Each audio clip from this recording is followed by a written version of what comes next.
Assalamualaikum warahmatullahi wabarakatuh. Saya Agus Subroto dari Teknik Informatika. Saya di sini akan menyelesaikan kecerdasan buatan dan logika fusi. Tugas untuk merangkum materi dari materi 1 sampai materi terakhir. Oke, langsung saja ke presentasinya. Langsung.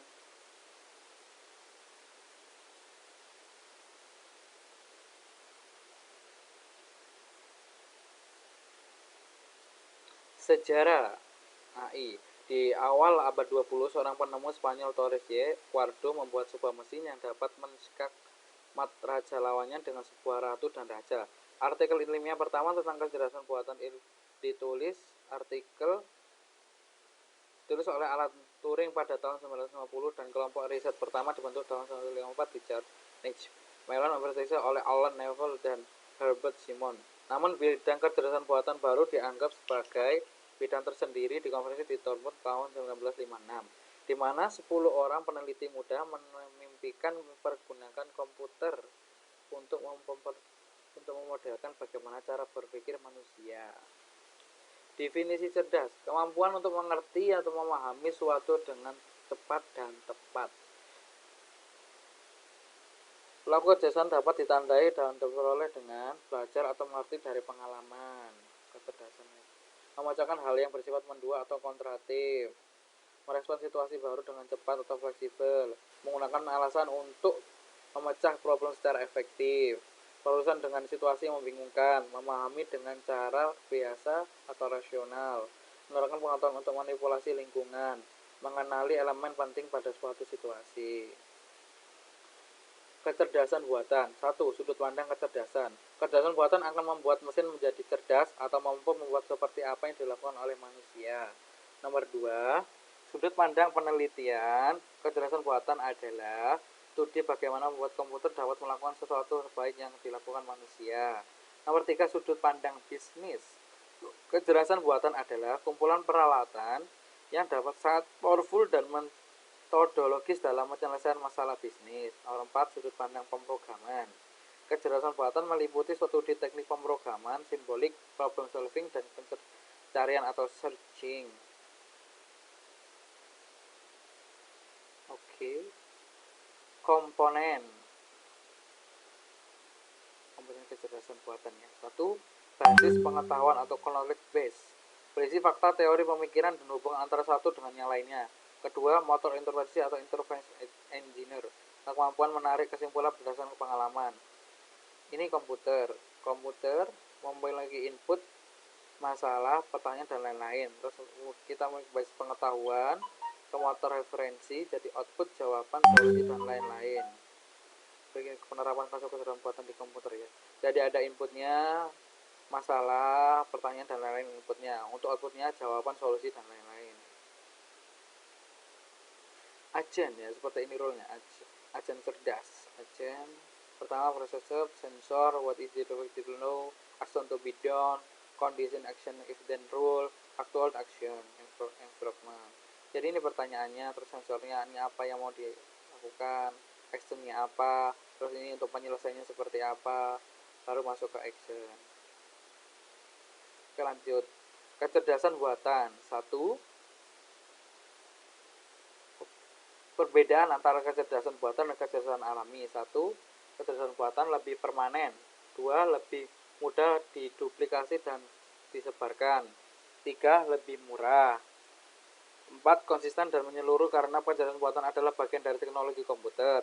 Yang kelima, dapat didokumentasikan dengan cara melacak aktivitas dari sistem tersebut. 6. Dapat mengeksekusi tugas tertentu lebih cepat. 7. Dapat menjalankan tugas tertentu lebih baik dari banyak atau kebanyakan orang. 8. Untuk menambah pengetahuan harus dilakukan melalui sistem yang dibangun. Yang 9. Harus bekerja dengan input simbolik. 10. Sangat terbatas. Sedangkan untuk kecerdasan alami. 1. Cepat mengalami perubahan atau bersifat lebih kreatif. Yang kedua, tidak mudah diduplikasi dan disebarkan karena mentransfer pengetahuan manusia dari satu orang ke orang lain membutuhkan proses yang sangat lama dan juga suatu kali ini itu tidak akan pernah dapat dipublikasi dengan lengkap. Yang ketiga, lebih mahal karena harus mendatangkan seorang untuk mengerjakan sejumlah pekerjaan dalam jangka waktu yang sangat lama. Yang keempat, senantiasa berubah-ubah. Yang kelima, kecerdasan alami sangat sulit untuk diproduksi. Yang keenam, lebih lama dan mengeksekusi tugas tertentu. Yang tujuh, memiliki kelemahan dalam menjalankan tugas tertentu. Yang ke-8, kreatif karena kemampuan untuk menambah atau memenuhi pengetahuan itu sangat melekat pada jiwa manusia. 9, memungkinkan orang yang menggunakan pengalaman secara langsung. Pengalaman lebih dari pengalaman berarti ya. 10, pemikiran manusia dapat digunakan secara luas. Lebih ke mindset gitu ya untuk pembelajaran. Oke, lanjut. Perbedaan komputasi kecerdasan buatan dengan komputasi konvensional. Dimensinya: pemrosesan kecerdasan buatan mengandung konsep-konsep simbolik, pemrograman konvensional, algoritma. Dari sifat input, kecerdasan buatan bisa tidak lengkap, untuk pemrograman konvensional harus lengkap. Pencarian kebanyakan bersifat heuristik, yang pemrograman konvensional biasanya berdasarkan pada algoritma. Yang keterangan, untuk kecerdasan buatan disediakan, untuk pemrograman konvensional biasanya tidak disediakan. Untuk dimensi fokus, pengerjaan buatan, pengetahuan, pemrograman konvensional, data dan informasi. Untuk dimensi struktur, kecerdasan buatan, kontrol dipisahkan dari pengetahuan, pemrograman konvensional, kontrol keterkaitan dengan informasi atau data. Dimensi sifat output, kecerdasan buatan kuantitatif, untuk pemrograman konvensional ada kualitatif. Untuk dimensi pemeliharaan dan update, kecerdasan buatan bersifat relatif mudah, yang untuk pemrograman konvensional sangat sulit. Dimensi kemampuan menalar, kecerdasan buatan iya, untuk pemrograman konvensional tidak. Oke, lanjut. Aplikasi kecerdasan buatan. 1. Sistem pakar atau expertise system. Di sini komputer digunakan sebagai sarana untuk menyimpan pengetahuan para pakar. Dengan demikian, komputer akan memiliki keahlian untuk menyelesaikan permasalahan dengan meniru keahlian yang dimiliki oleh pakar. Yang kedua, pengelolaan bahasa alami atau natural language processing. Dengan pengelolaan bahasa alami ini diharapkan unsur dapat berkomunikasi dengan komputer dengan menggunakan bahasa sehari-hari. Yang nomor 3, pengenalan ucapan atau speech recognition. Melalui pengenalan ucapan diharapkan manusia dapat berkomunikasi dengan komputer dengan menggunakan suara. Nomor 4, robotika dan sistem sensor atau robotik dan sensor sistem. Nomor 5, computer vision. Mencoba dapat menginterpretasikan gambar atau objek-objek tampak melalui komputer. 6, intelligent computer aided instruction. Komputer dapat digunakan sebagai tutor yang dapat melatih dan mengajar. Nomor 7, game playing. Jadi bisa sifat dulu game playing. Tahapan penyelesaian masalah. Secara umum ada 4 tahapan untuk membangun sistem AI. 1. Mendefinisikan masalah dengan tepat, atau mendefinisikan mencakup spesifikasi yang tepat mengenai keadaan awal atau intermediate state dan solusi yang diharapkan goal state. Yang kedua, menganalisis masalah tersebut serta mencari beberapa teknik penyelesaian masalah yang sesuai.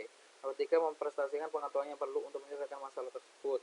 Nomor 4, memiliki teknik penyelesaian masalah yang terbaik. Deskripsi masalah. Jadi untuk mendefinisikan masalah dengan baik harus 1. Mendefinisikan suatu ruang keadaan atau state space. Nomor 2, menentukan satu atau lebih keadaan awal atau initial stage. Untuk ketiga, menetapkan satu atau lebih tujuan atau goal stage. Nomor 4, menetapkan kumpulan aturan. Metode pencarian. Hal penting dalam menentukan keberhasilan sistem cerdas adalah kesuksesan dalam pencarian. Pada dasarnya ada 2 teknik pencarian. Yang pertama, pencarian buta atau blind search, yaitu terdiri dari pencarian melebar pertama atau bridge field search. Yang kedua, pencarian mendalam pertama atau depth field search. Oke, lanjut. B. Pencarian terbimbing atau heuristic search. Yang satu, pendakian bukit atau hill climbing. Yang kedua, pencarian terbaik pertama atau best field search. Oke, pencarian buta blind search.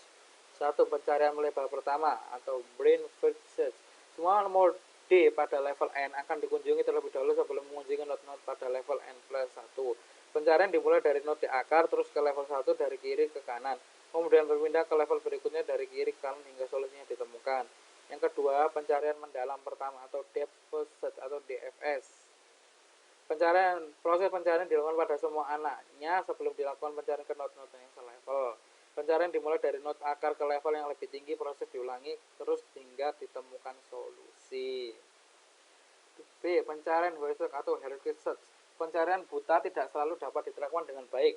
Hal ini disebabkan waktu aksesnya yang cukup lama dan besarnya memori yang diperlukan. Kelemahan ini dapat diatasi jika informasi tambahan dan dari domain yang bersangkutan. Presentasi pengetahuan.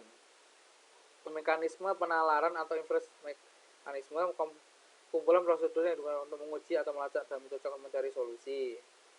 Langkah membangun sistem kecerdasan buatan. Pengumpulan pengetahuan dari berbagai sumber atau otak atau pengetahuan pakar, buku, artikel, dan lain-lain. Diorganisasikan dengan skema. Dimodifikasi. Diorganisasi dengan skema deklaratif. Pertama, cocok untuk menggambarkan fakta asersi. Yang kedua, yang termasuk skema asersi pengetahuan deklarasi. 1. Logika yang termasuk skema deklaratif ya. 1. Logika. 2. Jaringan semantik. 3. Frame. 4. Script. Untuk skema prosedural cocok untuk menyatakan aksi dan prosedur. Yang termasuk skema proses pengetahuan prosedur adalah 1. Prosedur. 2. Kaidah prosedur. Logika artinya merupakan suatu pengkajian ilmiah tentang serangkaian penalaran sistem kaidah dan prosedur yang membantu proses penalaran. Proses logika yaitu proses membentuk kesimpulan atau menarik suatu inferensi berdasarkan fakta yang telah ada. Penalaran induktif dimulai dari masalah khusus menuju ke masalah umum, menggunakan sejumlah fakta atau premis untuk menarik kesimpulan umum. Contohnya, premis 1, diode yang salah menyebabkan peralatan elektronik rusak. Premis 2, transistor rusak menyebabkan peralatan elektronik rusak. Premis 3, isi rusak menyebabkan peralatan elektronik tidak berfungsi. Konklusi yaitu maka peralatan semikonduktor rusak merupakan penyebab utama rusaknya peralatan elektronik. Konklusi tidak selalu mutlak dapat berubah jika ditemukan fakta-fakta baru.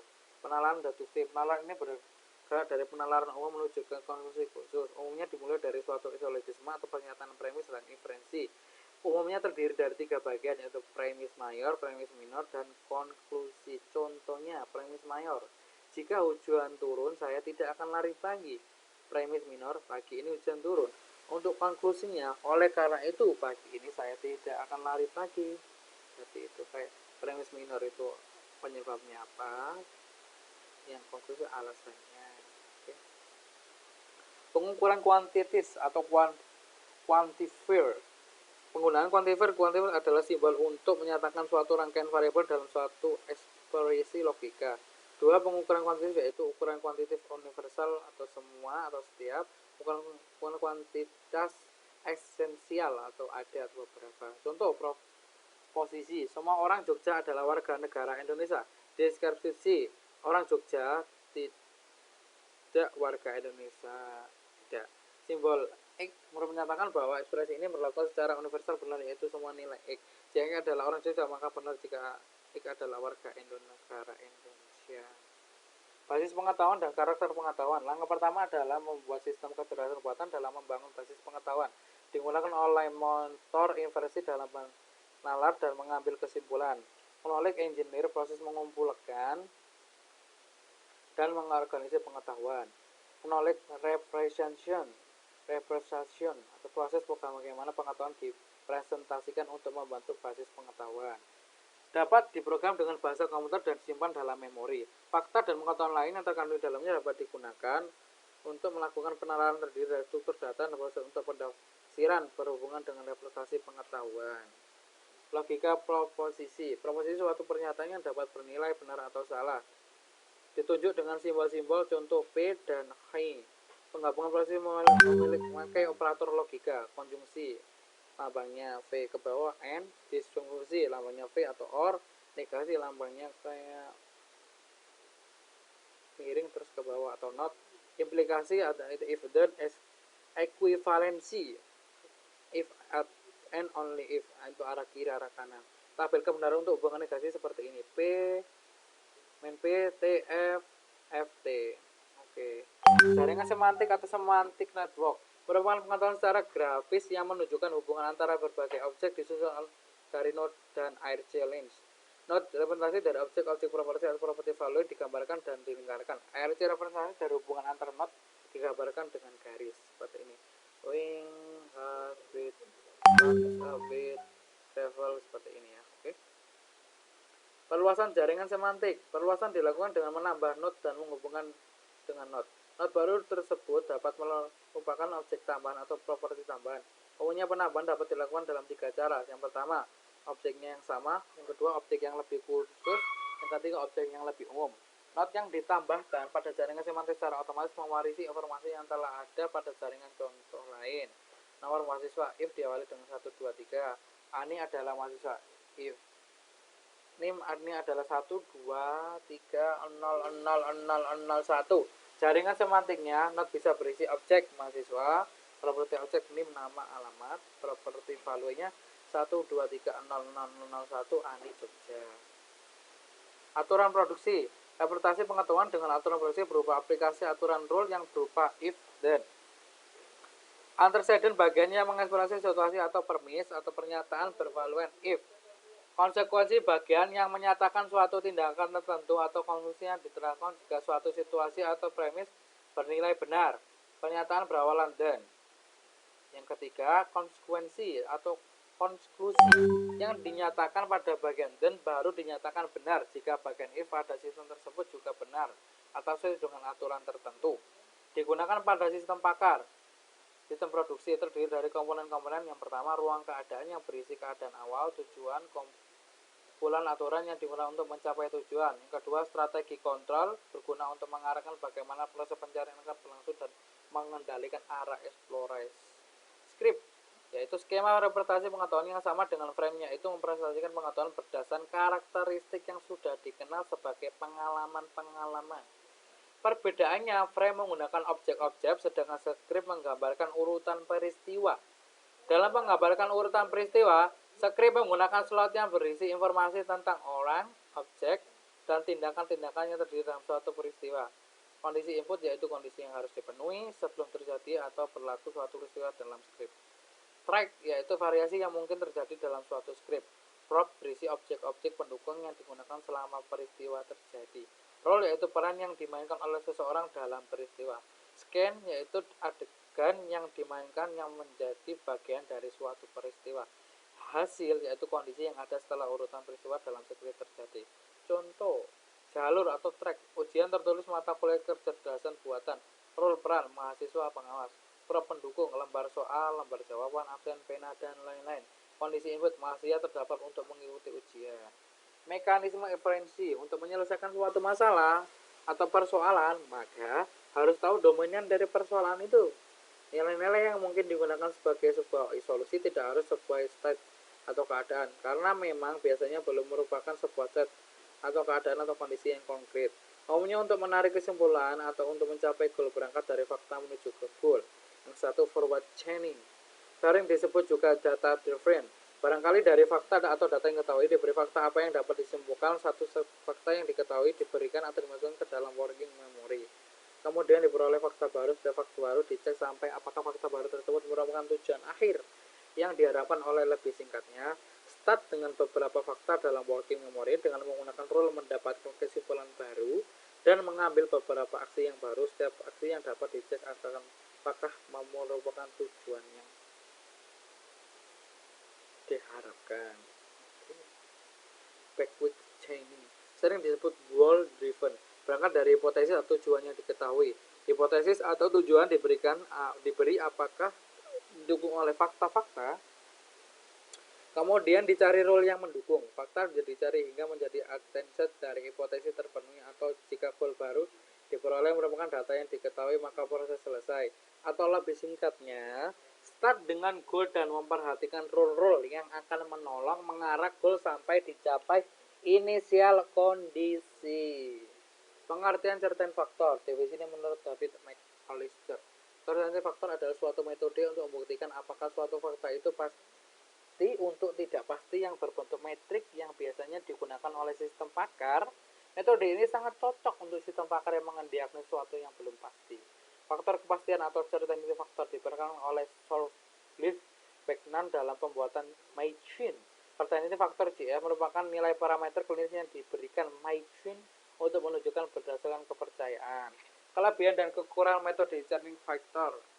Kelebihan metode certain factor adalah satu, metode ini cocok dipakai dalam sistem pakar untuk mengukur suatu apakah pasti atau tidak pasti dalam mengidentifikasi penyakit sebagai salah satu contohnya. Yang kedua, perhitungan dengan menggunakan metode ini dalam sekali hitung dan hanya dapat mengolah data saja sehingga keakuratan data dapat terjaga. Kekurangan metode certain faktor adalah satu, ide umum dari pemodelan ketidakpastian manusia dengan menggunakan Amber metode Trinity faktor biasanya diperdebatkan. Sebagian orang akan membantah pendapat bahwa formula untuk mendeteksi Trinity faktor di atas memiliki sedikit kebenaran. Yang kedua, metode ini hanya dapat mengolah ketidakpastian dan kepastian hanya 2 data saja. Perlu dilakukan beberapa kali pengolahan data untuk data yang lebih dari 2 buah. Sistem pakar, sistem yang mempunyai pengetahuan antara ahli atau pakar dalam menggunakan dalam pengambilan keputusan atau menyelesaikan masalah. Bidang yang ditangani spesifik berdasarkan pada aturan-aturan yang biasanya berbentuk if sampai then. Kepakaran ditransfer dari seorang pakar ke komputer. Pengetahuan ini disimpan dari user dapat meminta saran spesifik yang dibutuhkan. Komputer dapat mencari, mengolah, dan menampilkan kesimpulan yang spesifik, mempunyai kemampuan menjelaskan. Utamanya adalah lingkungan pengembangan digunakan untuk memasukkan pengetahuan pakar ke dalam lingkungan serta sistem pakar lingkungan konsultasi digunakan oleh pengguna yang dibuat pakar untuk memperoleh pengetahuan pakar. Komponen sistem pakar antara buka penggunaan mekanisme yang digunakan oleh penggunaan dan sistem pakar untuk berkomunikasi. Basis pengetahuan terdiri dari fakta dan aturan. Akuisisi pengetahuan, pemindahan pengetahuan dari sumber ke program komputer, pemotongan versi pengetahuan untuk menyelesaikan masalah, workplace atau blackboard. Memori untuk merekam kejadian yang sedang berlangsung, termasuk keputusan sementara. Ada 3 keputusan yang dapat direkam: rencana, agenda, dan solusi. Fasilitas penjelasan memberikan penjelasan tentang perilaku sistem pakar, perbaikan pengetahuan yaitu meningkatkan kinerja dan update pengetahuan. Contoh sistem pakar: Meijin, mendiagnosa penyakit infeksi dan merekomendasi pengobatan.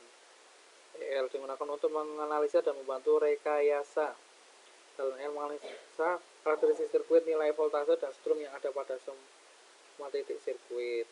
Dan berikut presentasi saya untuk tugas kecerdasan buatan. Bila ada yang kurang saya mohon maaf. Terima kasih. Assalamualaikum warahmatullahi wabarakatuh.